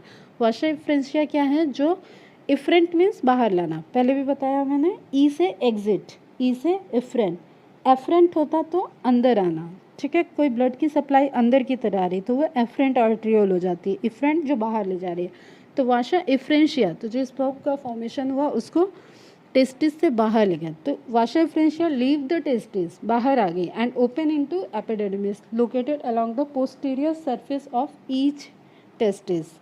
क्लियर है। द एपिडिडमिस हम बताएंगे नेक्स्ट लेक्चर में डिटेल में। Epididymis lead to vasa deferens that ascend. अब वासा डिफरेंस के लिए इंपॉर्टेंट क्या है, देखो टेस्टिस का जो स्क्रोटम वाला पोर्शन था वो एब्डोमिनल के बाहर था। क्लियर। अब तुम्हें पता है यूरिनरी ब्लैडर कहाँ है, एब्डोमिनल कैविटी में। तो वापस टेस्टिस से जो स्पर्म का फॉर्मेशन हुआ, अगर उसको यूरेथ्रा से ज्वाइंट करना है तो इन सारी डक्ट को कहाँ जाना पड़ेगा, वापस से एब्डोमिनल कैविटी में जाना होगा। क्लियर है। तो वो डक्ट जो एक्स्ट्रा एब्डोमिनल से इंटरनल साइड में मूव कर रही है, एक्सटर्नल से इंटरनल साइड में, वो कौन सी होगी, अगर ऐसे क्वेश्चन आए तो वो होगी वाशा डिफरेंस। क्लियर। तो वाशा डिफरेंस एक लॉन्ग डक्ट होगी जो कि स्क्रोटम से मूव करके, मतलब एपिडिडमिस से कनेक्शन बनाएगी और पूरा यूरिनरी ब्लैडर के सराउंडिंग में, देखो यहाँ पे देखो अगर ध्यान से, तो यूरिनरी ब्लैडर को पूरा सराउंड करते हुए, ब्लैडर के सराउंडिंग से इसकी ओपनिंग हुई है, जाके सेमिनल वेसाइकल्स के साथ ये ज्वाइंट करेगी। सेमिनल वेसाइकल के साथ ज्वाइंट करते ही उसको क्या बोलेंगे, इजैकुलेटरी डक्ट। क्लियर। तो वासा डिफरेंस के लिए इंपॉर्टेंट हो गया। देखो टेस्टिस का स्क्रोटम में आना डिसेंड वर्ड मैंने यूज़ किया था, अब ऊपर की तरफ जा रही है ट्यूब, ठीक है, डक्ट ऊपर की तरफ जा रही है। तो vasa deferens that ascend to the abdominal and loops over the urinary bladder. देखो ये डायरेक्ट भी जा सकती थी, ठीक है, डायरेक्ट यहाँ से यहाँ टच हो सकती थी, लेकिन इसका क्या फंक्शन है, जो इसको मूव करना है उसमें इसको एक प्रॉपर डक्ट की साइज दी गई है। क्यों दी गई है ये हम बताएंगे बाद में, ठीक है। तो मेल रिप्रोडक्टिव सिस्टम में देखो अब ध्यान से, कहाँ पे हैं हम लोग, टेस्टिस देख लिए, टेस्टिस का इंटरनल टेस्टिकुलर लोब्यूल देख लिए, रेटे टेस्टिस देख लिए, एपिडिडमिस देख लिए, वासा इफ्रेंशिया देखे, फिर एपिडिडमिस देखे, फिर वासा डिफरेंस देखे। वासा डिफरेंस को देखे कि वो यूरिनरी ब्लैडर से मूव करके आ रही है। अब दो टेस्टिस हैं, दोनों साइड से पूरा रोटेट करके आ रही है। क्लियर। अब कहाँ है seminal vesicle, seminal vesicle again क्या है, नंबर में टू इन नंबर्स होती है, पेयर में होती है, ठीक है। सेमिनल वेसाइकल और वासा डिफरेंसिया, इन दोनों की ओपनिंग हुई इजैकुलेटरी डक्ट में। वहाँ पे देखो एक ट्रस्ट, ये देखो ये कॉमन हो गया अब यहाँ पे, इजैकुलेटरी डक्ट नंबर में 1, ठीक, ये सेंटर में देखो, ये देखो इजैकुलेटरी डक्ट एकदम सेंटर में, क्या होगा, ये कॉमन डक्ट। तो इजैकुलेटरी डक्ट के लिए आता है कि किससे बनी हुई है, तो ejaculatory duct formed by the fusion कह सकते हो, fusion of Vasa differentia and seminal vesicle की जो डक्ट है, ठीक है, डक्ट ऑफ सेमाइनल वेसाइकल, उसके फ्यूज़न से बनी इजैकुलेटरी डक्ट। इजैकुलेटरी डक्ट अब फ्यूज़ करेगी यूरेथ्रा से। यूरेथ्रा कहाँ से निकलेगी, यूरिनरी ब्लैडर से। क्लियर। यूरिनरी ब्लैडर स्ट्रक्चर दिख रहा है जो बड़ा ट्रायंगुलर, एक छोटा सा ट्रायंगुलर स्ट्रक्चर दिख रहा है जहाँ पे इजैकुलेटरी डक्ट है, वो क्या है, सराउंडिंग में पूरी तरीके से सराउंड की हुई है यूरेथ्रा को, ठीक है। वो क्या है, प्रोस्टेट ग्लैंड, इसको भी डिटेल में देखेंगे, ठीक। फिर उसके बाद वही एक्सटर्नल जेनिटेलिया में एंट्री किया और उसके बाद ओपनिंग के थ्रू बाहर, ठीक है, इजैकुलेट पूरा एक्सपेल हो जाएगा। तो इसमें तुम्हें आज जो फोकस करना था वो ओवरऑल टेस्टिस की डिटेल स्ट्रक्चर पे और एसेसरी डक्ट पे। इसके बाद हम लोग एक एक करके देखें। हेलो बच्चों, पार्टी नेक्स्ट स्टार्ट करते हैं। जो चल रहा था उसमें मेल रिप्रोडक्टिव पार्ट का चल रहा था और टेस्टिस की पूरी ओवरऑल एनाटॉमी को देखा, लेयर कैसे है, चैम्बर कैसे है, ठीक है, और कैसे कनेक्टेड है। तो उसमें एक ब्रीफ रिकॉल कर ले तो लास्ट सबसे प्रिमिटिव स्क्रोटम है, स्क्रोटम के अंदर inside the scrotum there is testis, ठीक। टेस्टिस में चैम्बर है, टेस्टिकुलर चैम्बर, टेस्टिकुलर लोब्यूल जिनको कह रहे थे, टेस्टिकुलर, हर एक टेस्टिकुलर लोब्यूल में सेमनीफेरस ट्यूब्यूल है, वो स्पेस है जहाँ पे वो स्ट्रक्चर है जो एक्चुअल में स्पर्म का फॉर्मेशन करेगा, या you can say where spermatogenesis takes place. Clear. Sperm का फॉर्मेशन के बाद जो स्पर्म आगे मूव करेगा वो रेटे टेस्टिस को मूव करेगा। रेटे वर्ड इंडिकेट कर रहा था नेटवर्क लाइक स्ट्रक्चर, मीन्स हर एक चैम्बर के जहाँ पे कनेक्टिंग बनेगी, ठीक है, एक नेटवर्क बनेगा। तो रेटे टेस्टिस फिर वासा एफ्रेंसिया में, या वासा एफ्रेंस बोल रहे थे उसको, और उसको ही एफरेंट डक्ट्यूल्स भी बोलते हैं। एफरेंट डक्ट मीन्स जो निकलेगा, ठीक है, टेस्टिस से बाहर की तरफ ही निकलेगी। फिर अपर साइज में क्या होगा, हेड ऑफ एपिडिडमिस होगा, ठीक है, अभी हेड टेल पे बाद में आते हैं। एपिडिडमिस में ओपनिंग होगी किसकी, वासा एफ्रेंसिया में। वासा एफ्रेंसिया की पोजीशन क्या है, posterior surface of each testis, clear. Upper ऐसे देखने में तुम्हें लगेगा अपर सरफेस, लेकिन इसको क्या बोलेंगे, पोस्टीरियर सरफेस, क्योंकि आगे की तरफ कौन सा सरफेस है, लोअर सरफेस, तो एंटीरियर, ठीक है, एंड पोस्टीरियर। पहले भी ये चीज़ें देखी हैं तुम लोगों ने, स्टमक वगैरह का लोकेशन ली और कुछ ऑर्गन्स के लोकेशन, किडनी के लोकेशन में भी ये सारे टर्मिनोलॉजी इस तरीके से आ रही थी, ठीक। तो कहाँ ओपनिंग आ गई, एपिडिडमिस में, ठीक। एपिडिडमिस का ब्रॉडर रीजन हेड, फिर बॉडी है, ठीक, फिर लास्ट में टेल है, और टेल ऑफ एपिडिडमिस जो है वो वासा डिफरेंसिया में ओपन होगी, क्लियर। वासा डिफरेंसिया आगे मूव करेगी तुम्हारा इसके सेमाइनल वेसाइकल के साथ, सेमाइनल वेसाइकल और वासा डिफरेंशिया आपस में मर्ज करेंगी, सेमिनल फ्लूइड प्लाज्मा वहाँ पे जनरेट होगा, और जहाँ पे मर्ज करेंगी वो कौन सी डक्ट हो जाएगी, ejaculatory duct, clear. Ejaculatory duct, और इजैकुलेटरी डक्ट लास्ट में यूरेथ्रा के साथ ओपन हो जाएगी, यूरेथ्रा से ज्वाइंट कर जाएगी, एंड फाइनली यूरेथ्रा वाले जो यूरिन का पास करने का पाथ है, उसी पाथ को फॉलो करते हुए सीमेन बाहर एक्सपेल हो जाएगा, क्लियर। तो ये एक जनरल थी, पूरा रिकॉल हो गया। अब हम नेक्स्ट आगे बढ़ते हैं। जो देखा था तुम लोगों ने, जैसे seminiferous tubules of the structure wise जो भी फिगर मैंने शेयर किया है उसको बहुत अच्छे से देखो, चीज़ों को एकदम क्लियर होना चाहिए। एक दो क्वेश्चन भी अगर आए तो वो गलत नहीं होने चाहिए कि हाँ किसी डिटेल पोर्शन से क्वेश्चन आया और वो देखो यहाँ से क्वेश्चन आने की पॉसिबिलिटी इसलिए भी है क्योंकि जो अभी हम लोग गवर्नमेंट और जो एरा चल रहा है ना, इसमें सेक्स एजुकेशन को प्रमोट किया जाता है, तो यहाँ से क्वेश्चन आने के चांसेस हैं काफ़ी, क्लियर। तो सेमनीफेरस ट्यूब्यूल ओपनिंग टेस्टे में रेटे टेस्टे हो गया, ये पाथ हम फिर से नहीं बोल रहे हैं। वासा एफ्रेंसिया एपिडिडमिस, वासा एफ्रेंसिया एपिडिडमिस, वासा डिफरेंस, क्लियर। ये प्रॉपर जो एसेसरी डक्ट वाला सिस्टम है, टेस्टिस वो प्लेस जहाँ पे स्पर्म का फॉर्मेशन हुआ, जहाँ मेल गैमेट का फॉर्मेशन हुआ, उसके बाद उसके इजैकुलेशन, देखो ये उसी तरीके से है जैसे पॉलिन ग्रेन का फॉर्मेशन हो गया, लेकिन अब वो वहाँ से मूव करेगा, ठीक, पॉलिनेशन होगा। तो यहाँ मूवमेंट बाहर बॉडी के अभी नहीं है, तो बॉडी के अंदर ही पूरा एक प्रॉपर पाथ दिया हुआ है जिसके थ्रू स्पर्म आगे मूव कर सकता है, और स्पर्म मैच्योर होगा, स्पर्म में मोटिलिटी आएगी, हेल्दी स्पर्म जनरेट होंगे, ठीक है, इस तरीके। क्योंकि जो भी डेवलप हुआ है एपिडिडमिस तक जो मूव करके आया है, ये अभी क्या है, प्रिमिटिव, क्लियर। तो ये पूरा जो एसेसरी डक्ट का सिस्टम है बेटा, इसके सीक्वेंस से क्वेश्चन आ सकता है, कहाँ पे कौन किससे फ्यूज़ हो रहा है तो स्ट्रक्चर चेंज हो रहा है, ठीक, इस तरीके से एक एक चीज़ को ध्यान में रखोगे। एक इम्पॉर्टेंट चीज़ है, एक प्रोसेस होता है वैसेक्टोमी, ठीक। वैसेक्टोमी अब इस फिगर में देखो तो यहाँ पे देख रहे हो तुम लोग, यहाँ पे डक्ट को कट कर दिया गया। कौन सी डक्ट कट हुई होगी, ये देखो एपिडिडमिस खत्म हो चुका है, कौन सी डक्ट आएगी, वासा डिफरेंस, ठीक। तो वासा डिफरेंस को कट कर दिया गया, इससे क्या होगा, इससे जो स्पर्म फॉर्म हुए टेस्टिस से वो अब आगे की तरफ मूव नहीं कर पाएंगे, ठीक है। तो ये तुम्हारा क्या है, फर्टिलिटी को प्रिवेंट करने का एक प्रोसेस होता है, ठीक। इसको बोलते हैं वैसेक्टोमी, VASECTOMY,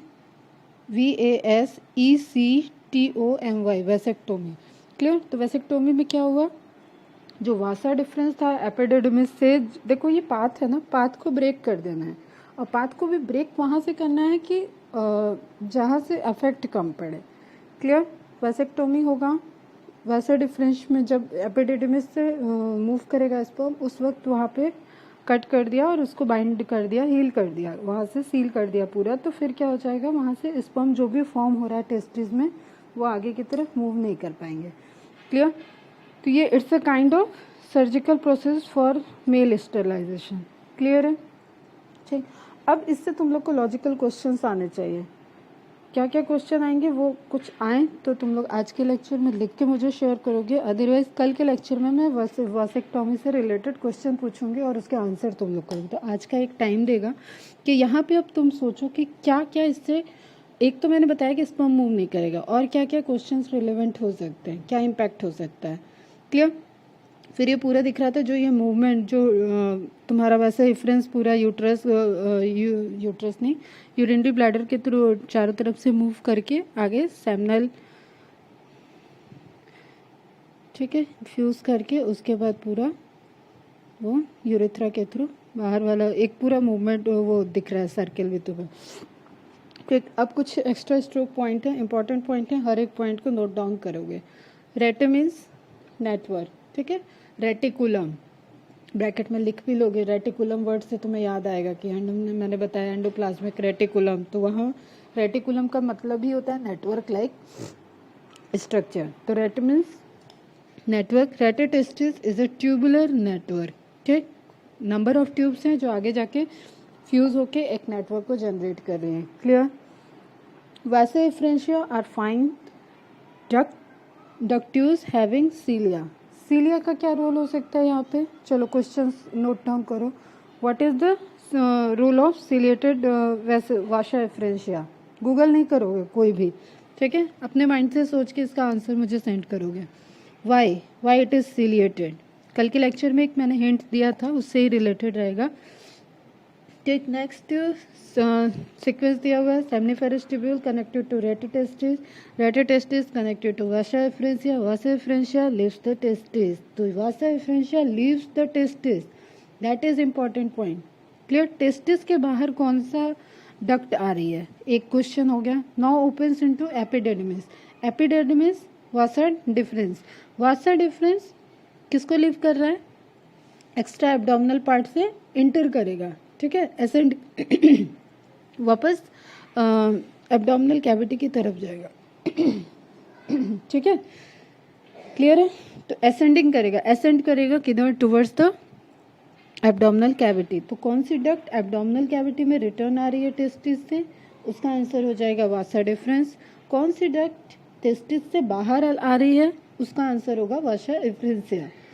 क्लियर? वीडियो को पॉज करके ये चीज़ें नोट डाउन कर लोगे। ठीक, अब epidermis located along the posterior surface of the testis, tightly coiled structure. Epidermis के भी स्ट्रक्चर में दिख रहा है कि ये पूरा क्या है, एक क्वाइल्ड स्ट्रक्चर है। ठीक, ये टेस्टिस के चैम्बर, फिर से दिख रहा है कि एपिडेर्मिस भी काफ़ी ज़्यादा क्वाइल्ड स्ट्रक्चर है, वहाँ पे भी बहुत ट्यूबुलर फॉर्म है, ठीक है, कन्वोलेटेड टाइप का। कहाँ पे देखे थे कन्वोलेटेड स्ट्रक्चर? और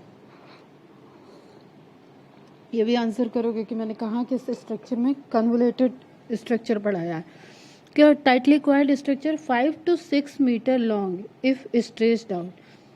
देख रहे हो कितना क्वाइल है, 5 से 6 मीटर। तुम्हारी जो बॉडी का नॉर्मल हाइट भी है तो वो भी 1.5 मीटर तक रहती है, 1 to 1.5 मीटर। उसमें भी क्या है, एक छोटे से स्ट्रक्चर के अंदर क्वाइल्ड स्ट्रक्चर, क्वाइल्ड है 5 to 6 मीटर का, ठीक है। जबकि टेस्टिस के अंदर ऑलरेडी देखे कि सेमनीफेरस ट्यूब्यूल की जो साइज़ है, मैंने बोला दो ग्राउंड के बराबर, अगर फुटबॉल का ग्राउंड है तो उतना सारा टेस्टिस के अंदर सेमनीफेरस ट्यूब्यूल का स्ट्रक्चर प्रेजेंट है। तो हाईली क्वाइल्ड और कॉम्पैक्टली पैक्ड स्ट्रक्चर होते हैं ये सब। Clear? Several tubules called vasa efferentia conduct sperm into epididymis. A pair of epididymis originated from Wolffian duct of embryo. Again important point है, embryonic development में कहाँ से epididymis का development हुआ? तो उसका आंसर होता है एम्ब्रियो में एक वॉल्फियन डक्ट जनरेट होती है, ठीक है। फिर जब वो मैच्योर और एम्ब्रियोजेनेसिस में ऑर्गेनोजेनेसिस चलती है प्रोसेस, तब वहाँ पे वॉल्फियन डक्ट से एपिडिडमिस का फॉर्मेशन होता है, इसलिए एपिडिडमिस ट्यूबुलर क्वाइल्ड स्ट्रक्चर है।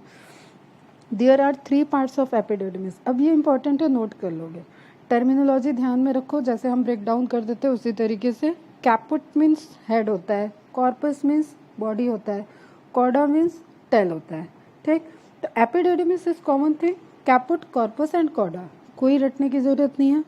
Head part, body part and tail part, clear है। Cauda cauda fin, posterior fin बताया है, वो तुम्हारा फिशेज में देखे थे तुम लोग, वहाँ पे भी कॉडल, कॉडल वर्ड कई बार आया, कॉडल फिन, ठीक, तो वही वर्ड।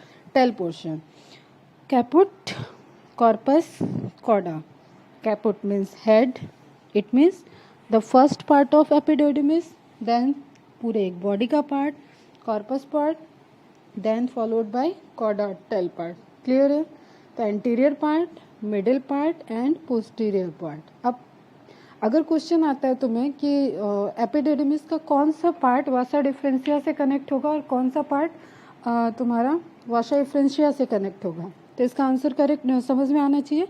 कैपुट पार्ट किधर कनेक्ट होगा? एफरेंट से, जो टेस्टिस से कनेक्ट करके रखा होगा, और कॉडा पार्ट, टेल पार्ट किधर कनेक्ट होगा? आगे के डक्ट सिस्टम से। तो आगे के डक्ट क्या है? वासा डिफरेंस। इस तरीके से एकदम बेटा क्वेश्चन को देख के एक्स्ट्रा स्ट्रोक पॉइंट ऑलरेडी लिखा हुआ है यहाँ पे, ठीक। तो ये तुम्हारा ऐसे क्वेश्चन आते हैं जो तुम्हें बुक के नहीं होंगे और जिसमें तुमको थोड़ा सा लॉजिकल थॉट रखनी पड़ेगी, सोच के निकालना पड़ेगा आंसर कि हाँ इस तरीके की इसकी अगर एनाटॉमी है और इससे रिलेटेड क्वेश्चन कुछ आ रहा है तो हम उसको सॉल्व करें, क्योंकि यही क्वेश्चन क्या होंगे? बाउंसर क्वेश्चन होते हैं जो आपको रैंक बनवाएंगे। क्लियर? तो epididymis store and nourishes the sperms, important point है अगेन, ठीक। इतना highly 5 to 6 metre long structure है, तो यहाँ पे स्पर्म क्या होंगे? कुछ टाइम के लिए स्टोर होंगे, उनका जो इमेच्योर स्पर्म रिलीज हुए हैं उनमें मैच्योरिटी आएगी कुछ लेवल के, अभी पूरी कंप्लीटली मैच्योर नहीं होंगे, ठीक है। तो नरिशमेंट होगा, कुछ मैच्योरिटी आएगी। क्लियर? अब अलग अलग फिगर में दिखाऊंगी जहाँ पे तुम्हें एपिडिडिमिस की एकदम लोकेशन क्लियर होनी चाहिए। Highly coiled tubular structure, posterior part देखो, टेस्टिस के जस्ट ओवर पोस्टीरियर पार्ट में है। क्लियर? ठीक। ऊपर की तरफ देखो ब्लड वेसल्स, नर्व्स आ रही हैं, इट मीन्स कि वो क्या है? Spermatic cord. ये स्ट्रक्चर कहाँ पे होगा? अभी ये सब स्क्रोटम के अंदर ही है। क्लियर है? स्क्रोटम के अंदर के स्ट्रक्चर देख रहे हैं, क्योंकि ये वापस एब्डोमिनल कैविटी की तरफ अभी नहीं गया है स्ट्रक्चर, ठीक। तो जो भी स्पर्मेटिक कॉर्ड होगा वो किससे कनेक्ट, किससे मिला होगा? क्या क्या होंगे उसमें? आर्टरीज होंगी, वेन होंगी और नर्व सप्लाई होंगी। कोई भी ऑर्गन है तो उसको देखो, एक ब्लड सप्लाई जाती है, एक उससे ब्लड सप्लाई आती है, दूसरा उससे नर्वस सिस्टम जाएगा और नर्वस सिस्टम आ रहा होगा। क्लियर? तो इस तरीके से क्या कुछ उसको नेट उससे उसका कनेक्शन बॉडी के ब्रेन से डिफरेंट पार्ट से बना हुआ है। क्लियर? सर्कुलेटरी सिस्टम से बना हुआ है। तो यहाँ पे स्पर्मेटिक कॉर्ड क्या होगा? क्या क्या होगा इसमें? टेस्टियल आर्टरियल होगी, वेन्स होगा और नर्व्स होंगे। क्लियर है? तो एपिडिडिमिस की location, check, head part, body और टेल पोर्शन। क्लियर है? ठीक है। नेक्स्ट फिगर में और देखो, अब यहाँ पे कैपुट एपिडिडिमिस क्या होगी? हेड पोर्शन, कॉर्पस एपिडिडिमिस जो बॉडी वाला पोर्शन है, और last one is coda epididymis. Clear है? ठीक है। अब ये क्या है? किस में ओपनिंग हो रही है? Convoluted Washa differentia. ठीक है। तो ये यहाँ से स्ट्रक्चर स्टार्ट हो गया, ये टेल लाइक स्ट्रक्चर है, और ये फिर इसको देखो लिखा हुआ है टर्मिनोलॉजी, अब ये मेडिकल का फिगर है, तो एक स्टेप और इसमें आगे दिखा दिया, कन्वोल्यूटेड वेस, और ऊपर लिखा हुआ है स्ट्रेट पोर्शन। तो यहाँ से वासा डिफरेंशिया स्टार्ट हो गया। पहले क्वाइल्ड स्ट्रक्चर है, कन्वोल्यूटेड स्ट्रक्चर है, फिर उसके बाद स्ट्रेट स्ट्रक्चर है, क्योंकि इसको स्ट्रेट होके इसको मूव करके एब्डोमिनल कैविटी के अंदर एंटर करना है और पूरा यूरिनरी ब्लैडर को चारों तरफ से सराउंड करते हुए ये आगे मूव करेगा। क्लियर है? ठीक है, स्ट्रक्चर क्लियर है। ठीक। अब ये भी मेडिकल बुक के फिगर है, इसमें एपिडिडिमिस को पूरा प्रॉपर उठा के हेड पोर्शन, ठीक, दिखाया हुआ है, हेड, बॉडी, इस पे फोकस करो। जब एपिडिडिमिस बोल रहे हैं तो सिर्फ एपिडिडिमिस का फिगर दिखना चाहिए, हेड, बॉडी, टेल। क्लियर है? ठीक। फिर डक्टस डिफरेंस, ये भी टर्म नोट कर लोगे, डक्टस डिफरेंस वासा डिफरेंशिया के लिए यूज होता है। एफरेंट डक्ट्यूस, एबरेंट डक्ट्यूस, जो मतलब एफरेंट से ही एक जो कनेक्टेड ना हो वहाँ पे प्रेजेंट, अभी इस सब पे ध्यान न दो। सेप्टेशन पता है चैम्बर है, ट्यूनिका एल्बुजिनिया वॉल हो जाएगी, लोब्यूल्स चैम्बर है, ठीक है, क्लियर। तो इस तरीके से स्ट्रक्चर दिख रहा है। Again clear structure, head, body, tail, efferent ductules, ठीक, वासा डिफरेंस, वासा डक्टस। अब यहाँ पे देखो लिखा हुआ है टेस्टिकुलर आर्टरी, तो ये सब स्पर्मेटिक कॉर्ड का पोर्शन होंगे। Tunica albuginea, tail of epididymis, ठीक। कुछ पॉइंट और नोट डाउन कर लोगे। Vasa efferentia enters into caput epididymis, यही जो अभी मैंने बताया ही तुम लोग को कि किससे क्या कनेक्ट है, ये चीज़ एकदम क्लियर होना चाहिए। एक प्रॉपर पाथ लिख के मुझे सेंड करोगे, प्रॉपर पाथ जिसमें ये छोटे छोटे भी इंफॉर्मेशन मेंशन हो, ठीक। Vasa efferentia enters into caput epididymis, spermatozoa means sperm that enters into the caput at epididymis are non-motile. Important point है, अभी तक sperm में motility नहीं है. The epididymis serve as a site for sperm maturation and for the storage of sperm between ejaculation. ठीक है, ejaculation means जब तक sexual urge नहीं हो, नर्वस सिस्टम की इजैकुलेट करना है, उस ड्यूरेशन में जो भी स्पर्म फॉर्म रहेंगे वो एपिडिडिमिस में, ऑलरेडी फॉर्म्ड स्पर्म एपिडिडिमिस में स्टोर रहेंगे, clear. Vasa efferentia enters into caput epididymis, spermatozoa that enters into caput are non motile. Epididymis leads to vasa deferens that ascend to the abdomen and loops over the urinary bladder, ठीक है। तो abdomen की तरफ enter करेगा, clear है, ठीक। हमेशा ये डक्ट का सिस्टम जो भी फिगर में दिख रहा है इसको ध्यान में रखोगे कि कैसे डक्ट ट्यूब मूव की हुई है और पूरा स्ट्रक्चर, पूरा जो स्पर्म है वो फ्लो हो रहा होगा। Once difference receive a duct from seminal vesicle and opens into urethra as the ejaculatory duct, पहले explain किया हुआ मैंने। These duct store and transport the sperm from the testis to the outside through the urethra. The opening of urethra, clear, the urethra originates from the urinary bladder and extends through the penis to its external opening called urethral meatus. तो urethral meatus क्या है? Common opening for urine and semen, clear. जो penis glans, जो tip portion है penis का, वहाँ पे present रहेगा। अगेन देखो पूरा डक्ट सिस्टम कवर हो गया, तो यहाँ पे देखो किस तरीके से फ्लो है, इंपॉर्टेंट फिगर है, इससे एकदम कनेक्ट करके रखो माइंड में, ठीक, ठीक है। नंबर कैसे कैसे नंबर हैं ये भी, यूरेथ्रल मीटर्स, क्लियर, ओपनिंग होगी। फिर यहाँ ब्लैडर वासा डिफरेंस, दोनों टेस्टिस से एक एक वासा डिफरेंस आएंगी, वो दोनों सेमाइनल वेसाइकल से जॉइंट होते हुए, ये बहुत क्लियर फिगर है। इजैकुलेटरी डक्ट का फॉर्मेशन दिखाया हुआ है, ठीक। इजैकुलेटरी डक्ट और ये जो ब्राउनिश पोर्शन दिख रहा है वो क्या है? यूरेथ्रा। तो यूरेथ्रा के पीछे, यूरेथ्रा को 3 साइड से कवर किया हुआ क्या है? ट्रायंगुलर स्ट्रक्चर प्रोस्टेट ग्लैंड का, डिस्कस करेंगे उसके बारे में भी। Extra stroke Vasa difference, also called vasa differentia or sperm duct, arises from chorda epididymis, correct है। ejaculatory duct 2 in number, formed by the union of the duct of seminal vesicle and vasa deferens, store and transport the sperm from testis to the outside through the urethra, okay। अब यही चीज़ें NCERT में थोड़ा short में भी दे रखी हैं, उसका डिटेल भी देखना है अपने को। The penis is the male external genitalia. It is made up of special tissue. अब ये special tissue और जो पेनिस का पोर्शन का इरेक्टनेस है, वहाँ से भी कुछ इंपॉर्टेंट क्वेश्चंस आते हैं। Take help in erection of the penis to facilitate insemination. Insemination is process of expelling the semen, ठीक, from male body to female body, ठीक है। Transportation of sperm from male body to female body. The enlarged end of penis called the glans penis is covered by a loose fold of skin called foreskin, ठीक। तो ये जो एक important tissue है,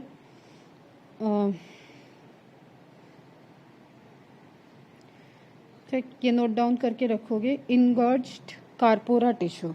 ठीक है, corpora tissues different different type के होते हैं। कार्पस तुम्हारा एक होता है कैब्रोनोशा और एक होता है स्पेंजियोसम। अभी हम आगे नोट डाउन करवाते हैं इसको। तो ये जो टिश्यू होते हैं, अभी बेस ये समझ लो कि ये जो टिश्यू है इनके पास कुछ कैविटी होती है। जब एकदम तुम्हारा ये एक्सटर्नल जेनेटेलिया जो है वो फ्लैसिड कंडीशन में रहेगा, तो इन्हीं टिश्यू के बीच में के पास जो कैविटी है वो एम्प्टी रहेगी। ठीक है, और जैसे ही सेक्सुअल अर्ज होगी या कुछ सेक्सुअल एक्टिविटी के दौरान नर्वस सिस्टम मतलब सेक्सुअल इंटरकोर्स के लिए स्टिमुलेट करेगा, उस टाइम क्या होगा, इन्हीं कैविटीज़ में तुम्हारा ब्लड फ्लो आ जाएगा। और ब्लड फ्लो जब फील होता है तो it result in erectness of penis. Clear? तो ये चीज़ क्लियर होनी चाहिए कि यहाँ पे कुछ स्पेसिफिक टाइप के टिश्यू सिस्टम है, कुछ स्पेसिफिक टाइप का टिश्यू सिस्टम है। ठीक, जहाँ पे कैविटी है वो फ्री एम्प्टी रहेंगी, और जब वो फिलअप विद द ब्लड होंगी तब वो पूरा का पूरा इरेक्टनेस में रोल प्ले करेंगी। क्लियर? तो ब्लड का बहुत इंपॉर्टेंट रोल है इस प्रोसेस में। क्लियर? अब यहाँ पे हम कुछ इंपॉर्टेंट पॉइंट ग्लैंड से रिलेटेड बताते हैं। The male accessory glands include seminal vesicle, pair में है, प्रोस्टेट सिंगल है, पेयर बल्बो यूरेथ्रल ग्लैंड या बल्बो यूरेथ्रल ग्लैंड को ही एक टर्म और देते हैं काउपर्स सेल। ठीक है, काउपर्स ग्लैंड या Cowper's cell. Clear? Secretion of these glands constitute the seminal plasma. अब जो सीमेन निकला, सीमेन का टेस्ट हो रहा है, ऐसे वर्ड तुम लोगों ने सुने होंगे कि सीमेन क्या है। सीमेन तो ऐसे तो है नहीं कि सीमेन में पूरा का पूरा सिर्फ स्पर्म जो फॉर्म हुआ है वही है। ठीक है, प्रॉपर एक लिक्विड है जिसमें अलग अलग कंस्टिट्यूएंट्स मिक्स हुए हैं। तो वो कंस्टिट्यूएंट्स कहाँ से मूव किए हैं? कुछ सेमाइनल वेसिकल से, कुछ प्रोस्टेट ग्लैंड से, कुछ कॉपर्स ग्लैंड से या बल्बो यूरेथ्रल ग्लैंड से। इनके अलग अलग रोल है। ठीक है, अब एक इम्पॉर्टेंट पॉइंट सोशल पर्सपेक्टिव से भी तुम लोग को पता होना चाहिए और मेडिकल्स के पॉइंट ऑफ व्यू से भी पता होना चाहिए। पूरे के पूरे बॉडी में सिर्फ फ्रक्टोज, ठीक है, फ्रक्टोज किसका कॉन्स्टिट्यूएंट है? क्या है? फ्रूट्स का होता है, जो तुम लोग एकदम बेसिक में पढ़े होगे, कार्बोहाइड्रेट है। ठीक है, लेकिन पूरी एनिमल बॉडी में फ्रक्टोज सिर्फ सीमेन में प्रेजेंट होता है। क्लियर? तो फ्रक्टोज का टेस्टिंग जब रेप केस वगैरह होता है उसके आइडेंटिफाई करना, उसका जो फोरेंसिक टेस्टिंग की प्रोसेस है वहाँ पे फ्रक्टोज के प्रेजेंस की एनालिसिस की जाती है। फ्रक्टोज को डिटेक्ट किया जाता है कि सीमेन है या नहीं है। ठीक, तो इसलिए ये इम्पोर्टेंट है कि जो पूरे बॉडी में किसी और जगह पे फ्रक्टोज का फॉर्मेशन नहीं होता है, ह्यूमन बॉडी में या एनिमल्स में। क्लियर? तो सिक्रीशन ऑफ दीज ग्लैंड, और फ्रक्टोज क्या होंगे? रिच इन न्यूट्रिएंट होंगे, तो स्पर्म को क्या होंगे? नरिशमेंट भी प्रोवाइड कर रहे होंगे। Secretion of these glands constitute the seminal plasma which is rich in fructose, calcium and certain enzyme. Calcium is important point and fructose is important point. Clear? ठीक, और क्या एंजाइम है वो आगे जैसे जैसे प्रोसेस आएगी हम बताएंगे। The secretion of bulbourethral glands also helps in the lubrication of the penis. Again ये इंपॉर्टेंट चीज़ है, जैसे कि इसको ऐसे एकदम समझ लेना आज की यूरेथ्रा कॉमन डक्ट है। ठीक है, for the passing of urine and semen. ठीक है, तो इसमें देखो दोनों के जो केमिकल प्रॉपर्टी है दोनों की बहुत डिफरेंस है। केमिकल पीएच वगैरह भी हम लोग बाद में डिस्कस करेंगे। जब एक कॉमन समझो कि एक ही डक्ट से दो मीडियम को, दो फ्लूइड को पास होना है। क्लियर? तो इसका मतलब जब सीमेन पास होगा तो उस डक्ट को यूरिन फ्री करना पड़ेगा ताकि यूरिन के पीएच से सीमेन के पीएच को इफेक्ट ना पड़े। क्लियर? इसलिए बल्बोयूरेथ्रल ग्लैंड का वर्क क्या होता है? ऑलरेडी पहले ही एक सिक्रीशन रिलीज कर देगा और वो यूरेथ्रा को लिब्रिकेट कर देगा। ठीक, तो जब वहाँ से सीमेन रिलीज होगा, सीमेन पास होगा, तो उसको यूरिन से कोई इंटरेक्शन नहीं करना पड़ेगा। यूरिन के पीएच का उसके ऊपर स्पर्म की मोटिलिटी में स्पर्म की हेल्थ पे कोई भी अफेक्ट नहीं होगा। इसलिए for that reason lubrication of penis is very important at which is done with the help of secretion from the bulbourethral gland. Clear? तो ये भी डायरेक्ट एक क्वेश्चन है।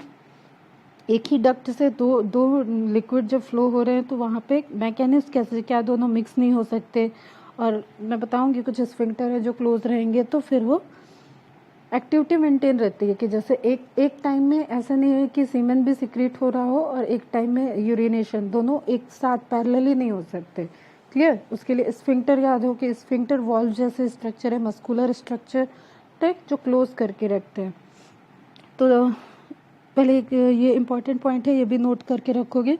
Seminal plasma is a complex food comprised of secretion from all organs और tubules of the seminal tract, bulbourethral gland, seminal vesicles, prostate, vasa differentia and epididymis. जितना भी secretion हो रहा है उन सबको कलेक्टिवली क्या बोला जाता है?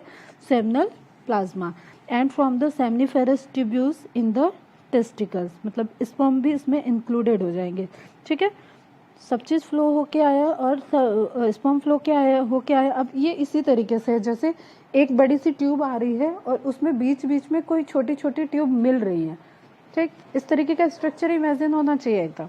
तो वो बड़ी सी ट्यूब में स्पर्म आ रहा था। अब जैसे कोई मैन्युफैक्चरिंग प्लांट भी होता है, ठीक है, उसकी प्रोसेस अलग अलग होती है, तो वो एक बेल्ट होती है वहाँ पे, उस बेल्ट पे वो मूव करता रहता है। जैसे सपोज कोई बिस्किट बन रहा है तो 2 पोर्शन है, बीच में क्रीम लगनी है, फिर उस ऊपर उसकी डिज़ाइन भी आनी है। तो ये सब प्रोसेस क्या होता है, एक एक स्टेप बाय स्टेप चलता रहता है और at the end finally biscuit बन रहा है। तो उसी तरीके से क्या है कि स्पर्म रिलीज हुआ है, स्पर्म को हेल्थ बनाने के लिए नरिशमेंट मिल रहा है, एंजाइम्स मिल रहा है, प्रोटीन्स ऐड हो रहे हैं, ठीक है, लुब्रिकेशन ऐड हो रहा है, ठीक, कुछ और सीमेंस के जो उसकी मोटिलिटी के लिए इम्पोर्टेंट होंगे वो पोर्शन ऐड होंगे, कुछ जो उसके आगे जाके जब वेजाइना में एंट्री करता है तो वेजाइनल बैक्टीरियल इन्फेक्शन ना हो, वहाँ पे रिमूव हो, बैक्टीरियल एक हेल्दी फ्लोरा हो, मतलब डेवलप हो। तो इन सारी चीज़ों को मेंटेन करने के लिए वहाँ से कुछ रिलीज होगा। जैसे सपोज क्या रिकॉल कर लो कि टैपेटम से क्या क्या रिलीज हो रहा था, ठीक, स्पोरोपोलिन टैप्टन से बना, सेलुलोज रिलीज हुआ, पेक्टिन रिलीज हुआ, फिर सेलुलोज को डाइजेस्ट करने के लिए सेलुलोलेज भी रिलीज हो रहा है, पेक्टिनेज भी रिलीज हो रहा है, ठीक। इस तरीके से अलग अलग कॉन्स्टिट्यूएंट जो रिक्वायरमेंट है वो सब फॉर्म हो रहा है। तो ये इसी तरीके से पूरा एक डक्ट सिस्टम है। उस डक्ट सिस्टम में मेन चीज़ जो है वो स्पर्म को हेल्दी मैच्योर डेवलप करने के लिए पूरा एक इन्वायरमेंट कि वो हेल्दी आगे मूव करके कोएगुलेशन प्रोसेस के थ्रू आगे कोऑपुलेशन प्रोसेस के थ्रू आगे जाके मूव करके फीमेल तक पहुंच जाए। तो उसके लिए क्या क्या नेसेसिटीज़ हैं वो अलग अलग ग्लैंड से उसमें ऐड ऑन किया जा रहा है लिक्विड के साथ। क्लियर? तो bulbourethral gland, seminal vesicle, prostate, vasa deferentia, epididymis, सारे secretion including with seminiferous tubule के सिक्रीशन, इसको ऐड करके क्या बना? Seminal plasma. ये बहुत इंपॉर्टेंट नहीं है, लेकिन बाई चांस 1-2 क्वेश्चन यहाँ से एक क्वेश्चन भी आ गया तो तुम्हें इतना पता होना चाहिए कि सेमाइनल प्लाज्मा वर्ड, जैसे अपन लिम्फ पढ़े हैं हम लोग, ब्लड का कोई भी स्ट्रक्चर पढ़े तो ब्लड का कंपोजिशन पढ़े, तो उसी तरीके से सेमिनल प्लाज्मा टर्म आया है। तो you should have an idea about कि क्या क्या उसमें होता है। ठीक है, pH is important, 7 to 8, amount 2 to 6 ml। एक बार इजैकुलेशन जब एक्सटर्नल जेनिटेलिया से होता है तो उसमें 2 to 5, 2 to 6 ml का सेमाइनल प्लाज्मा रहता है। क्लियर? pH वैल्यू 7 to 8 क्या हो गया? ये अल्कलाइन हो गया।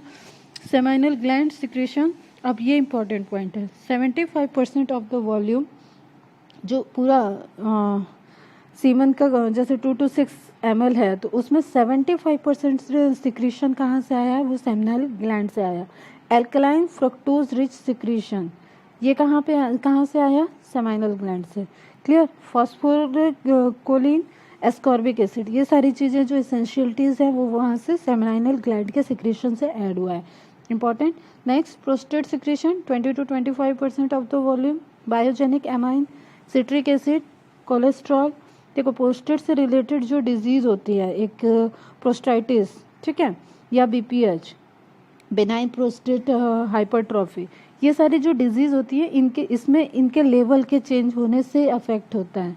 ठीक, एक ये जैसे सिट्रिक एसिड का लेवल अगर हाई चला गया है तो ऑब्वियसली ये जो सेमाइनल प्लाज्मा का pH जा रहा है 7 to 8, ये एसिडिक की तरफ शिफ्ट हो जाएगा। ठीक है, तो ये सब हेल्दी नहीं, ये डिजीज़ वाले सेक्शन की बात है। हेल्दी स्पर्म नहीं आएंगे, फिर हेल्दी सीमेन हेल्दी नहीं होगा। Clear. Further component phosphate and bicarbonate as buffer, prostaglandin, ये सब याद नहीं करना है बेटा, बस एक जगह इसका स्क्रीनशॉट ले लेना या एक जगह चार्ट बना के रख लेना, ठीक। Cell detritus from Sertoli cells from preliminary stages of the spermiogenesis, lymphocyte. अब ऐसा नहीं है कि तुम्हारा जो सीमेन से रिलीज हो रहा है वो सारे के सारे एक ही स्टेज के स्पर्म हो, ठीक। तो वहाँ पे चांसेस हैं कि वो तुम्हारा चांसेस रहते हैं कि वहाँ पे मिक्स पूरा जो स्पर्म्स हैं वो मैच्योर, इमेच्योर और हेल्दी, पूरे डेवलप किए हुए, मोटाइल भी हो सकते हैं, नॉन मोटाइल भी हो सकते हैं, हेल्दी स्पर्म भी हो सकते हैं, नॉन हेल्दी भी हो सकते हैं, अलग अलग तरीके के, क्लियर। तो उस तरीके का एक वहाँ पे कंपोजिशन होता है, ओके। तो अभी हम लोगों ने जो देखा सेमाइनल वेसिकल्स चीज़ों को जो कनेक्टिविटी एक पढ़ी, तो उसमें ही कुछ ग्लैंड वाला पोर्शन रह जाएगा, ग्लैंड वाले पोर्शन को नेक्स्ट लेक्चर में कवर करते हैं, ठीक। चलो यहाँ तक का कवर करो और अच्छे से चीज़ों को सीक्वेंस वाइज समझो कि किस तरीके से अपीयरेंस है, क्या है, कैसे स्ट्रक्चर है, कुछ फॉर्मेशन कहाँ से हो रहा है, सिक्रेशन कहाँ से हो रहा है, उसमें क्या क्या मिक्स हो रहा है और क्या वहाँ डेवलपमेंट हो रहा है, कैसे मैचुरेशन होता है। हालांकि स्पर्मेटोजेनेसिस अभी पूरी प्रोसेस पढ़ाएंगे हम, लेकिन इंडक्ट इन सिक्रेशन का रोल क्या है, ठीक। और मेन क्वेश्चन वो याद रखना कि वैसेक्टोमी का क्या इम्पैक्ट होगा, वैसेक्टोमी से रिलेटेड क्या क्या तुम्हारे माइंड में क्वेश्चंस आ रहे हैं, और मैसेज करना। चलो बाय बाय, गुड डे।